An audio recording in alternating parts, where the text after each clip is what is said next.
Dernière intervention, je passe le micro à Christine Colomb, d'HEC.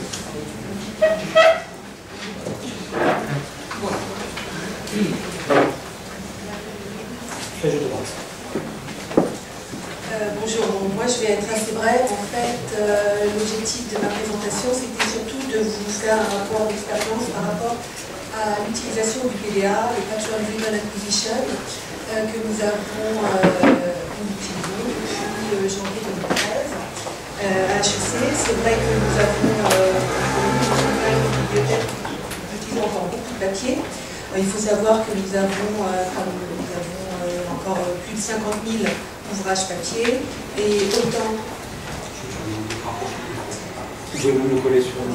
autant d'ouvrages en archives, puisque bon, on a beaucoup d'ouvrages, nous avons un devoir patrimonial par rapport à une collection qui fait que nous avons beaucoup d'ouvrages papier. En revanche, nous développons bien sûr nos acquisitions de e-book. Nous travaillons avec Immatériel, qui est un autre modèle économique, c'est un abonnement annuel. Mais en termes d'achat pérenne, en fait, nous ne travaillons qu'avec Sonera et nous achetons aussi quelques ouvrages via Expo. Donc c'est vrai qu'on avait on avait commencé notre collection chez Sonera et quand ils nous ont proposé ce Pattern Driven Acquisition, on s'est dit pourquoi pas, parce qu'en fait on ne voulait pas gérer plusieurs plateformes. On s'est dit ce sera notre plateforme principale. Et c'est vrai que l'ergonomie de la plateforme plaisait bien à nos étudiants. Donc c'est pour ça qu'on a fait ça avec le Sonera. Alors les raisons de cette décision,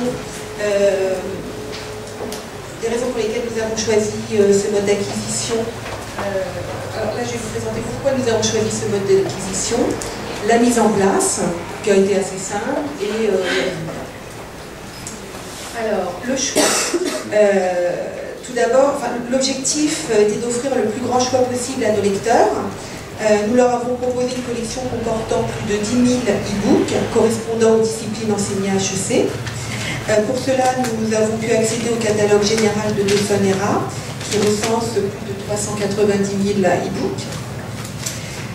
L'avantage était de donner accès à un vaste choix au moindre coût, permettant aux étudiants de déclencher l'achat uniquement si l'ouvrage les intéressait vraiment, au bout de 5 minutes de lecture. Là, je vous ferai une petite démonstration pour que vous voyez comment ça fonctionne. La sélection. Pour mettre en place notre collection, nous avons pu faire une sélection précise en amont sur les éditeurs, sachant que Sonera propose la plupart des grands éditeurs avec lesquels nous travaillons, à savoir Blackwell, Elsevier, McGraw-Hill, Wiley. Nous avons aussi sélectionné notre collection avec la classification Dewey. Et pour finir, nous avons fixé un prix maximum de 100 € par e-book.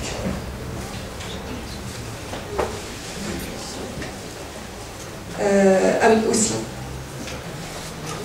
La sécurité était un des critères c'est vrai que c'est un petit peu risqué de se dire on va le donner la main aux étudiants pour qu'ils achètent eux-mêmes leur e-book. On a peur de perdre la main et de dépasser son budget. C'est pourquoi ce qui est intéressant dans cette offre, c'est la possibilité de faire une enveloppe. Enfin, ça marche comme ça d'ailleurs. On détermine une enveloppe, par exemple, de 6 000 € pour l'année. On peut suivre le budget restant via la plateforme administrateur. Et lorsque le montant passe en dessous de 500 livres, on reçoit une alerte et là on peut réapprovisionner l'enveloppe. Donc voilà les raisons de notre choix. La mise en place. Donc pour mettre le PDA en place, nous avons tout d'abord sélectionné notre collection de 10 000 e-books selon différents critères directement via la plateforme de Sonera, la plateforme d'administration. Suite à cela, j'ai reçu un fichier Excel que nous avons retravaillé et renvoyé à Son, qui nous a transmis les 10 000 notices au format Unimark. À la suite de ça, nous avons versé ces 10 000 notices directement dans notre catalogue. Alors l'accès peut se faire via la plateforme de Sonera, mais aussi via le catalogue de la bibliothèque, parce que c'est vrai que pour communiquer communiquer sur les e-books, la meilleure façon, c'est de les mettre dans notre catalogue. Un étudiant recherche un document, peu importe que ce soit un livre papier ou un livre numérique, c'est quand même beaucoup mieux pour lui, il va dans le catalogue. Le livre existe au format papier, il l'emprunte au format papier, il existe au format e-book, il le prend au format e-book, et même parfois, il y a plusieurs choix, il a et le papier et le e-book, il n'est pas sur place, il télécharge le e-book.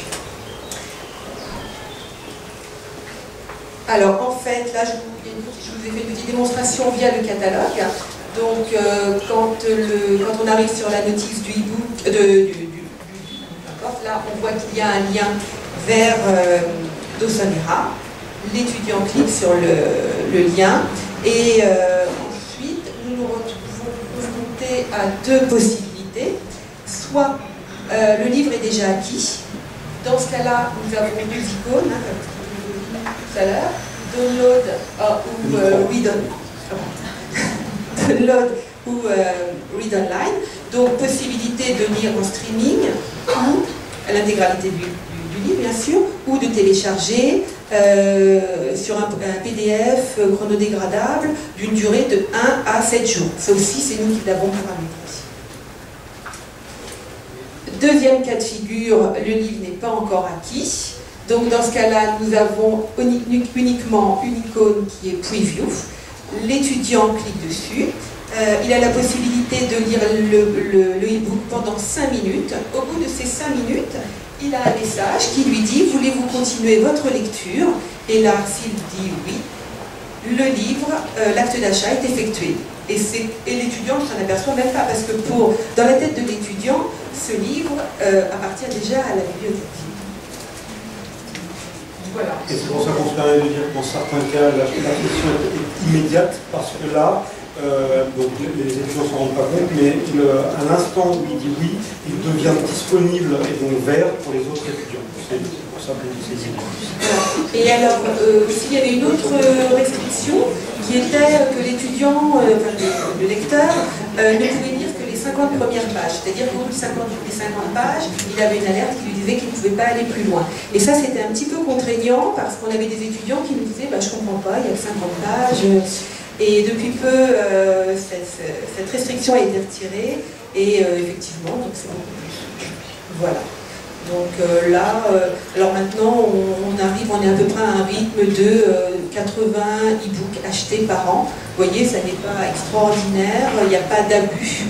Et en fait, voilà, il y a parfois, même je pense, des ouvrages où l'étudiant a besoin de lire qu'un chapitre, il ne lit qu'un chapitre, et le e-book ne va pas forcément être téléchargé. Voilà. Si vous avez des questions.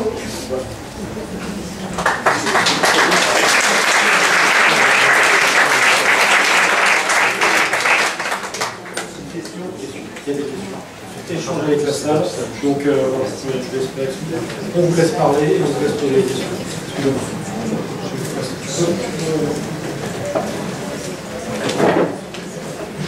Bonjour, alors moi oui j'ai une question, excusez-moi si vous l'avez déjà précisé, quel est votre budget pour les achats déclenchés par les lecteurs?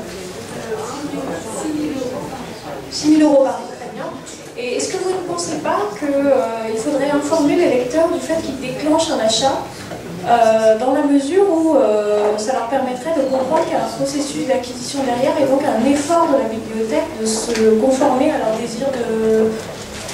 Alors, choix de documentation, est-ce que ça ne pourrait pas être plutôt une valorisation de cette démarche? En fait, non, on communique autrement dans le sens où on leur dit on met 10 000 e-books à votre disposition que nous avons sélectionnés pour vous. Parce que ces e-books-là, ce n'est pas toute la collection de Dawsonera. Ce sont des e-books qui ont été sélectionnés par rapport à nos thématiques, par rapport aux éditeurs, par rapport au prix. Voilà. D'accord, il y a une présélection d'e-books achetables. Tout à fait. Je fais une présélection directement sur la plateforme. Et après, cette présélection de 10 000 e-books et ces 10 000 notices sont téléchargées directement dans notre catalogue. Donc c'est directement une offre qu'on leur fait. Et la boîte de dialogue sur Dawsonera permettrait de s'y inscrire une phrase qui permettrait de faire ce que vous souhaitez, de valoriser cette expérience. Ouais. Et je voulais savoir aussi, vous parliez d'étudiants qui ne lisent qu'un chapitre, vous faites des statistiques plus précises ou pas? Non. Parce que ce serait intéressant de savoir, vous avez des études où par exemple les ouvert, voilà, on reste statistiquement quelques minutes, ou alors au contraire on les parcourt. C'est vrai que ce serait intéressant, c'est possible avec Doxon? L'année dernière, on a présenté on a un partenariat avec Artelitera qui est présent dans la salle. Là, parce que moi je pensais que c'était le sens de l'histoire de ne pouvoir lire que des chapitres. Donc aujourd'hui sur le Sonora, vous avez des éditeurs qui sont présents. Oui, c'est vrai, je m'en souviens. C'est très intéressant. Des liens au chapitre s'il n'y a qu'un chapitre qui vous intéresse. Donc moi je trouve que vous avez raison, ça reste le sens de l'histoire. Après voilà, c'est un partenariat, on essaie de développer et de plus en plus il y a des éditeurs qui sont chez nous qui vont sur l'art et littéra et à l'inverse, des éditeurs qui travaillent avec art et littéra nous sont envoyés par Chantal pour les avoir au niveau. Je parle aussi de ça parce qu'indépendamment de l'offre, de la question de pouvoir avoir juste le chapitre, ce qui nous intéresse aussi en bibliothèque, c'est de savoir quelles sont les pratiques des étudiants par rapport à ces e-books. On a l'impression que souvent l'offre est sous-utilisée.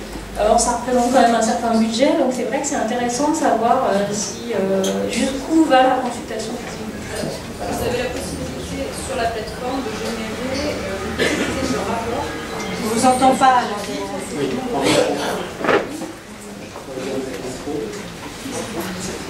Donc vous avez la possibilité sur la plateforme d'avoir une dizaine de rapports qui vous permettent de voir le nombre de minutes qui ont été passées sur un ouvrage, le nombre de pages qui ont été lues, le nombre de pages qui ont été consultées, le nombre de chapitres éventuellement qui ont été recherchés.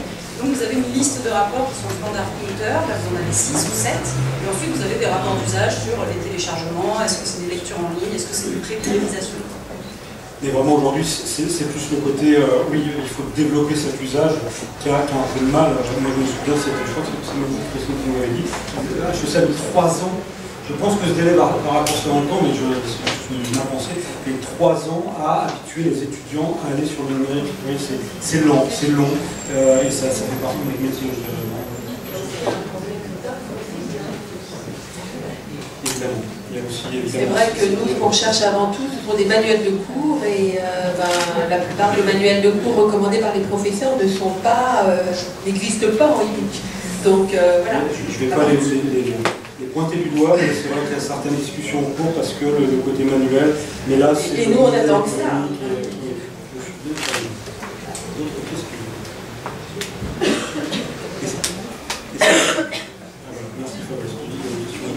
Quand vous avez établi la présélection des 10 000 documents, vous avez procédé titre par titre ou bien vous avez chargé? Excusez-moi, vous avez entendu le début. Quand vous avez établi la présélection des 10 000 documents, vous avez procédé titre par titre ou bien vous avez chargé des pans entiers de Dewey ou... Par Dewey, éditeur et prix et année d'édition. Donc après, il ne reste pas énormément finalement, parce que nous on est une école en management, donc il n'y a pas énormément de disciplines qui nous intéressent. Une autre question. Là, Fabrice, alors, ce que vous dites, effectivement, est très très intéressant sur l'utilisation du PDA pour enclencher les acquisitions d'e-books sur lesquelles on peut être un peu démuni en termes de politique documentaire. C'est pas toujours évident de faire les choix, non pas sur le contenu, mais sur ce que ça va donner au niveau des usages, donc on hésite un peu. Est-ce qu'il y a un autre modèle de PDA qui permettrait aux lecteurs de... Bon, nous, on n'est absolument pas une école, on est une fondation de recherche en sciences sociales, donc notre public, d'abord c'est pas un public captif, et puis ensuite, voilà, donc notre problématique est très différente. Donc, on fonctionne énormément avec les suggestions d'achat des lecteurs. Y a-t-il un modèle proposé par Doxon qui permettrait qu'à partir de votre module de PDA, l'administrateur soit informé qu'un lecteur souhaite simplement qu'on acquiert un titre et qu'ensuite on prenne la décision a posteriori? c'est les suggestions d'achat. C'est vraiment... La suggestion simple. Simple, maintenant, parce qu'en plus, ils peuvent mettre un commentaire, vous savez, Marcel, vous pouvez discuter avec le chiffre, parce que c'est assez coordonné. Je pense qu'avant le PDS, moi, je préconise la suggestion d'achat. Parce que c'est vraiment quelque chose que vous maîtrisez. Après, c'est informatif, vous achetez pas ça, ça reste votre choix. Après, encore une fois, sur le PDS, si vous dites, sur l'ADS, si vous dites 150 suggestions d'achat, voilà, là, c'est encore moins risqué, ouais, c'est vous qui déterminez le chiffre. Donc, mais avant l'activation du pilier, je pense que la suggestion d'achat est la meilleure solution pour voir l'intérêt de C'est d'ailleurs ce qu'on utilisait avant. D'accord. On passait au pilier.